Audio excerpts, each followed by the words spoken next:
Hello and welcome to another episode of the E-commerce Coffee Break podcast. Today we want to talk about AI, artificial intelligence, and SEO. So that's actually something that I personally looking right into it because I think there's a lot of potential using AI for search engine optimization purposes.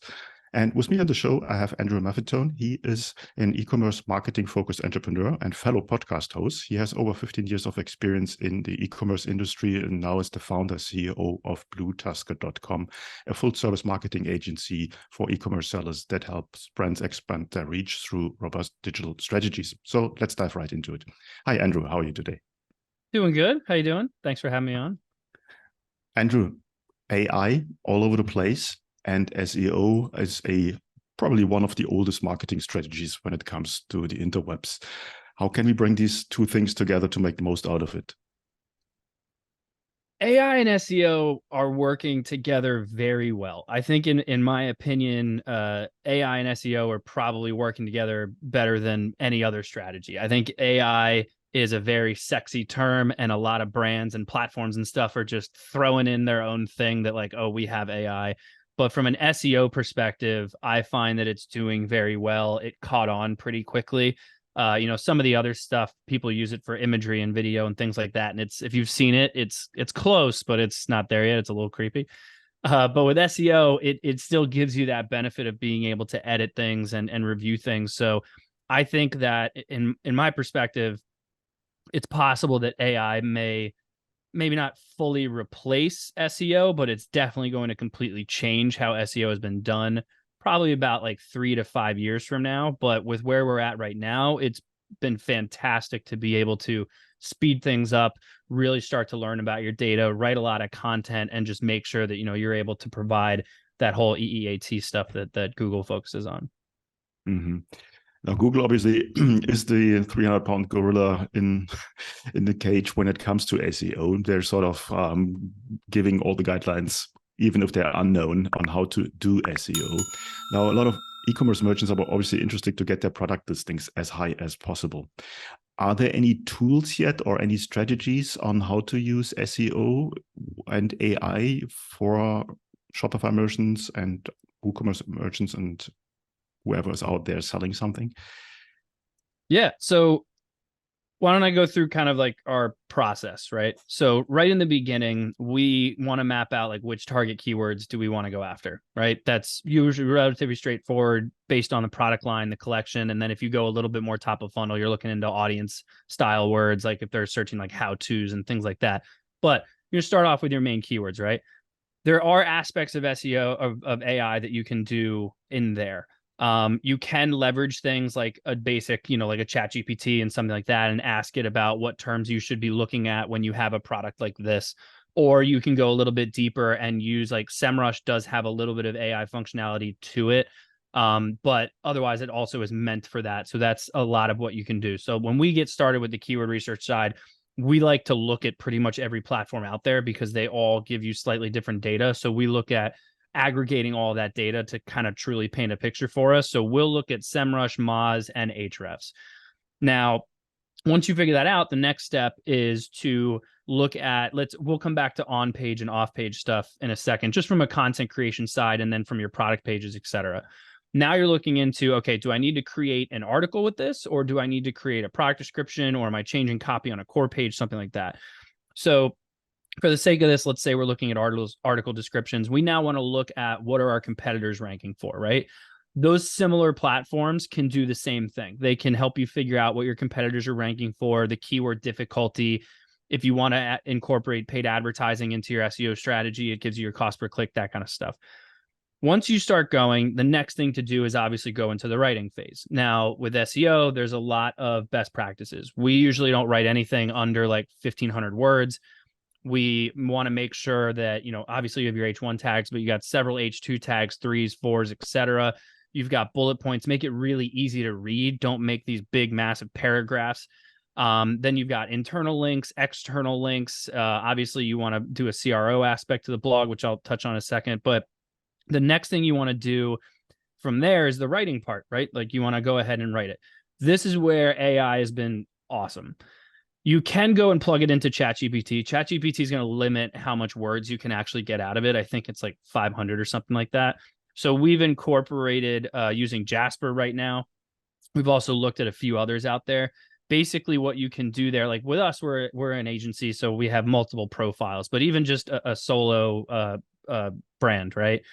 What will happen is you can set it, you can give it like, here's the keywords I want to go after, here's the topic. You can have it write a brief for you, or you can supply it with a brief, whichever way you want to do that. And then you can have it write like 2, maybe 3 paragraphs.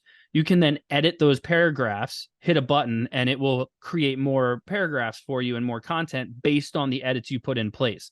And so the more and more you edit it and you adjust it, the quicker it becomes used to your brand voice and how you like to style your words and things like that. And the nice thing for us is, we can separate that out by certain brands and make sure that it's all on point.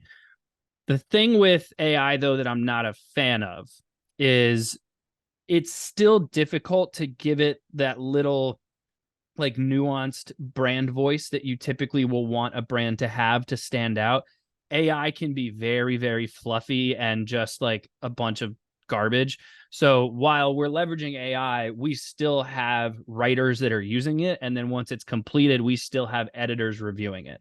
So from an AI perspective, it's really helped us with the research aspect and just the overall writing aspect. Our writers don't have issues with like writer's block or anything like that. Like getting the content going is great, but we still got to put those checks and balances in place because it can sometimes come out like not so good.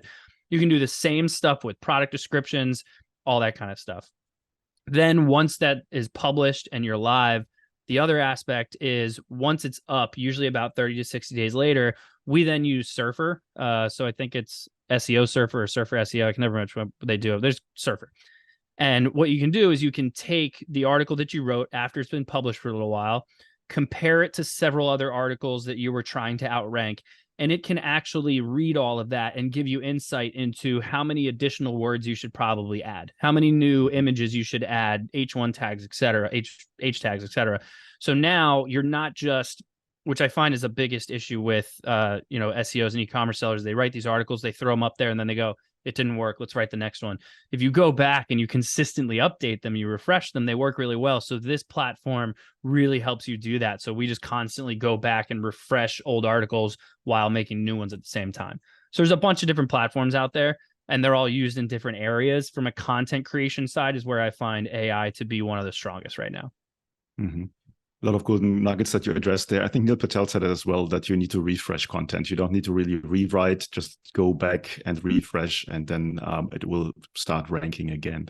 The one thing that you mentioned, and I was smiling about that, is like you need to do a manual check after AI has written your content, your text. Yeah. I'm making a bit of a fun seeing, I don't know, cold email outreach coming in, and you can really look at the text and it's like, yep, that was not written by a human. And that's really backfire on the brand. And I think a lot of brands are doing this right now. They're just creating tons of content out there, and at some point it just feels not real anymore. Which brings me to the question, where's the risk of using AI? Is there a risk of using it too much? Is there a risk that Google at some point will figure it out? What do you think? I definitely don't think Google will figure it out. And even if Google does figure it out, I don't think they're going to care, because Google and Amazon, to me, the way that they run their businesses are very, very similar, right? They really just want you to make sure that you're supplying the best, providing the best value, giving the best experience possible. So if Google's going to put you at, number 1 for a certain keyword, they want to be confident that when they come to your website, it's going to be mobile friendly and easy to use on every browser, and it's going to load quickly, and it's going to have a low bounce rate, and like there's all these other aspects of SEO outside of the content that comes into a factor. So if Google eventually figures out like, hey, we now can tell everything that's ever been used by AI, which I don't think they'll ever figure out, but if they were able to, they wouldn't care. As long as the stuff that you're publishing is quality content, they're still going to go with it. Plus they're releasing their own AI, and they've got Bard and all that fun stuff. Now I do think down the line, I'm interested to see how SEO is going to change, right? Like at a certain point, are these AI platforms going to be leveraged more and more like a search platform? And all of a sudden now Google is going to just give you an answer and not 500 pages for you to figure out the answer. So, but those answers have to come from somewhere. So I think that there's still going to be benefit in creating content, but I think the way that we create content is going to have to be a little bit less evergreen and more like timely and sexy and like new stuff, so that people are interested in reading the article, not just looking for an answer. Because if they're just looking for an answer, my guess is that's where AI is going to end up going.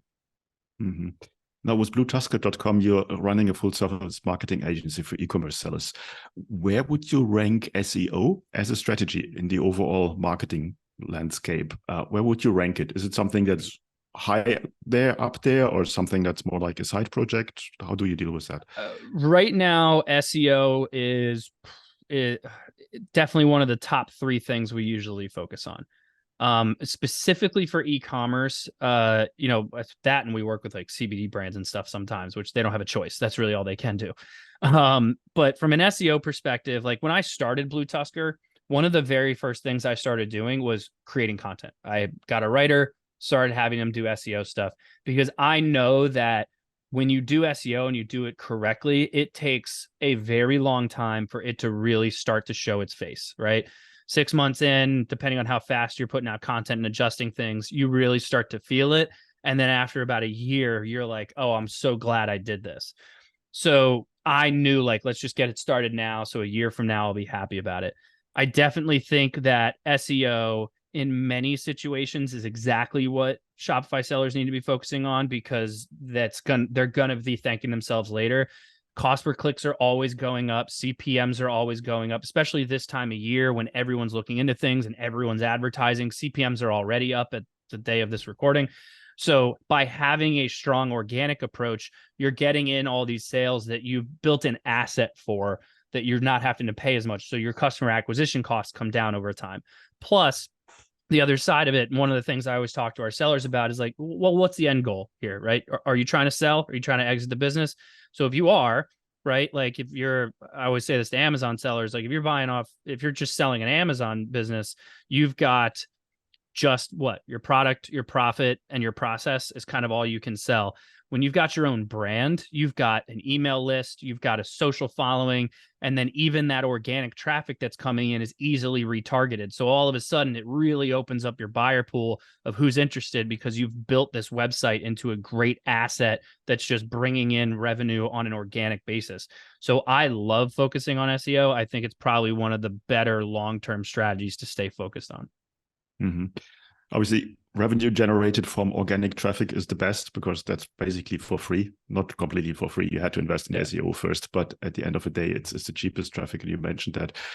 Are there any specific industries, and you mentioned one before, where SEO doesn't work or what doesn't make much sense? I'm thinking about dropshipping, things like that. Yeah. So let's think of stuff that's really brand focused, right? So you think of most apparel brands, it's a t-shirt. There's only so much you can do from an SEO perspective. So you need to do social media and you need to showcase the differences and build that audience. They're not really looking for answers to stuff and, searching things, and then they're coming to your website and purchasing. Search is better for a product where someone has a problem and they know a solution exists, right? But if it's a shirt company, right, and it's just apparel, they don't really have a shirt problem. There's hundreds and thousands of brands out there that sell shirts. So it's a tough sell. Coffee's another one. It's an incredibly crowded market. You need to tell a story and build an audience and create a community to sell there. But from an SEO perspective, trying to rank for coffee is not going to happen. So there's no point in going after that. So there's definitely certain brands where I look at it and I go, I don't think that this is useful for you. Longer term strategies are probably better with like influencer marketing or affiliate marketing or something like that. But from a search perspective, if you probably shouldn't run Google ads, then you probably shouldn't really focus on SEO either. Mm-hmm. How do you monitor SEO? How do you use reporting tools to see the result of your SEO strategy? Is there anything out there, even AI driven, that helps you with that? Some of the platforms that we have, they can do forecasting, and they pull that from an AI perspective. So obviously we connect everyone to whichever platforms we're using. So, I mentioned in the beginning, like SEMrush, Ahrefs, Moz, that kind of stuff. We'll connect them in there and monitor it there, but none of them have AI. But we have our own dashboard system that we basically have integrated with DataBox. And so with that, when we pull in the data from all of the different touch points that we have, we can actually map out projections of where we think SEO is going to go. And that has some AI capabilities to it. I always tread lightly when some of these platforms say that they have AI, because some of them like release the exact same functionality they've had for years, but then they just add the word AI to it, and all of a sudden it's AI. So some of it I'm like, I don't know that I would call this AI, but I guess it is. Like projections, you put together a formula, you can map that stuff out pretty easily.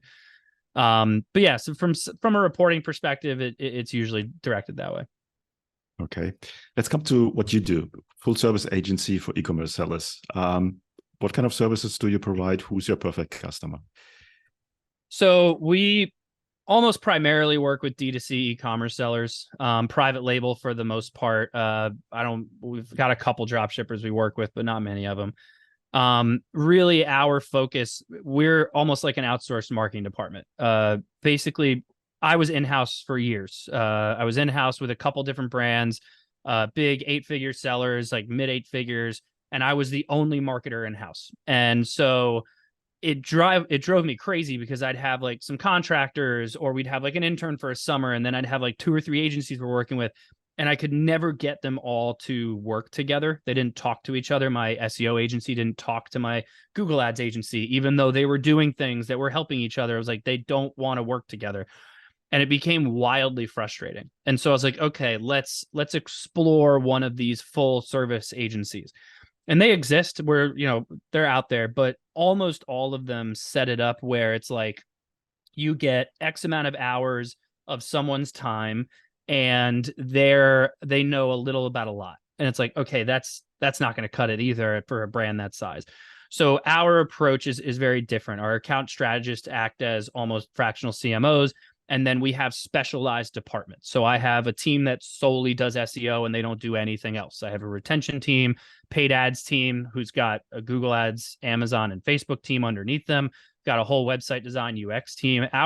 My goal with putting this agency together was to be, you need to have one singular person that can oversee the full strategy. So instead of just a fractional CMO, why not a fractional marketing department? And that's more or less how we position ourselves. I feel you. I have been there. If you're alone in a company and have to deal with everything, it's like herding fleas. It's just not working. It's a nightmare. It's a nightmare. Yeah. So, who's your perfect customer?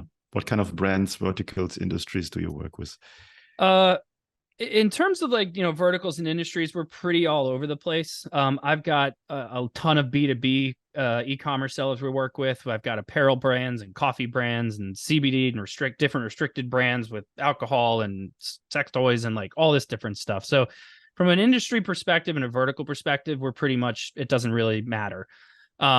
We do a lot with omni-channel marketing. I originally came from an Amazon agency, so I know how to leverage a lot of marketing channels and strategies to benefit both a website and an Amazon business and a Walmart business, eBay, Wayfair, Jet, wherever Jet's gone, Chewy, like wherever they're at, right? So we develop different omni-channel strategies to kind of push and pull that information, find ways to leverage these, like Amazon, leverage it more as a customer acquisition channel and get them back to the site.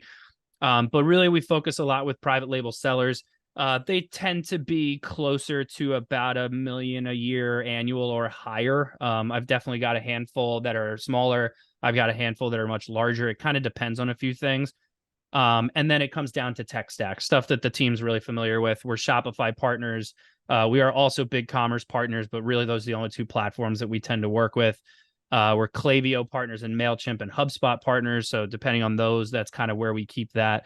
So there is a bit of a tech stack of like trying to make sure that we align with those. But in terms of a industry and verticals, like there's not really that much of a specificity by it. Mm-hmm. Quickly going back to the topic of AI, how many of your customers or prospects are already using AI in their marketing, and what's their experience with that so far? I mean, everyone that we're doing SEO with, we're using AI with them. So they're obviously part of that. We do have a handful of brands that will make some creative with it and video every now and then that they use. Let's see. I know of a couple that have you can call it AI, but like the AI chatbot on their site that they've experimented with. Some of them have different AI platforms that are pulling in different reporting and kind of being able to paint pictures and project other aspects of their business outside of marketing. But I mean, out of our full client list, I would be pretty confident to say at least like 60 to 70% are using it in some way, shape, or form. Mm-hmm. What's your prediction going into 2024? Will marketers become unemployed through AI, or what's your take on that? No, definitely not. Not at all. I think what's going to happen is AI is going to get stronger and stronger, and the marketers that know how to leverage it best are going to be the ones that will always be in play. None of these AI platforms, put together, brand guides and build out customer profiles. And, none of them really can make sure that everything's working cohesively across the board. There's no like marketing AI that you put in some information and it does your ads and your emails and your SEO. And like, it doesn't do everything. So it's going to be about knowing the individual platforms and how to use them. At the end of the day, it's really what most marketers are best at is they have certain tools at their disposal and they know how to use those tools to the best of their ability. AI is just going to be another tool. Exactly. Yeah. Big time saver there. Yeah. Before we come to the end of the coffee break today, what's the final thoughts that you want to leave our listeners with? One of my favorite sayings came from my stepmom years ago. Cheap is expensive is one of my favorite things. And the more and more I work with e-commerce sellers, the more that I realize how true that is. Let's use paid ads as an example.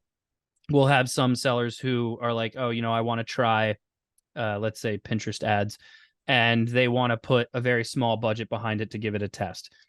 Those types of platforms need to bring in a lot of data in order for them to actually start to learn and to adjust themselves.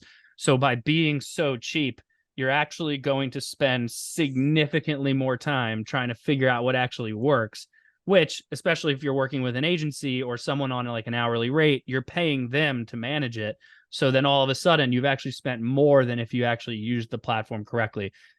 100% the exact same thing about a Shopify website. Way too many times people just grab a template, throw stuff up there, and then they start running a ton of ads to these websites that just are not optimized. They did no CRO. It was just grab a template and throw it up.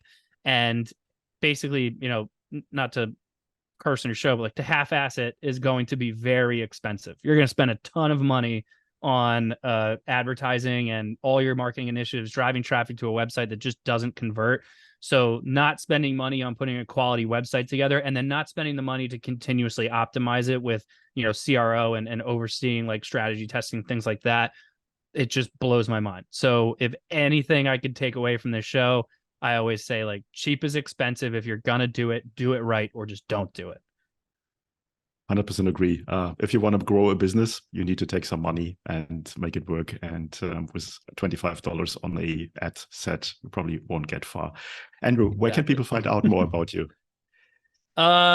Bluetusker.com, BLUETUSKR, or you can email me, Andrew@Bluetusker, and then we're pretty much on every social channel I can think of. So at Andrew Maff on whichever channel, or at Bluetusker, and wherever you're most comfortable, we're always happy to communicate there.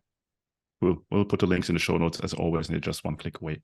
Andrew, thanks so much. That was a great chat about AI and SEO. And I think this is a massive opportunity to optimize your SEO and to get higher in your rankings. Thanks so much for your time today. Thanks for having me. Hey, Klaus here. Thank you for tuning in to another episode. Before we wrap things up, I've got a couple of important points to share. Firstly, if you have enjoyed today's episode and want to support the show, here's a simple way to do it. Help me out with that algorithm magic by liking, commenting, and subscribing on your favorite podcast app. And if you're feeling extra generous, leaving a rating would be great. Your support helps me bringing more impactful guests on the show, and it makes it easier for others to discover the podcast. Secondly, I want to talk to all your business owners out there. Here's a question. Are you tired of juggling everything in your business while struggling with your marketing tasks? Fed up with hit and miss experiences of hiring freelancers or agencies that don't quite get your vision? But perhaps you're not ready to commit to a full-time in-house marketer just yet. Well, I've got a solution for you. Introducing our fractional marketing team. My team and I provide top-notch experienced marketing professionals to become an extension of your business.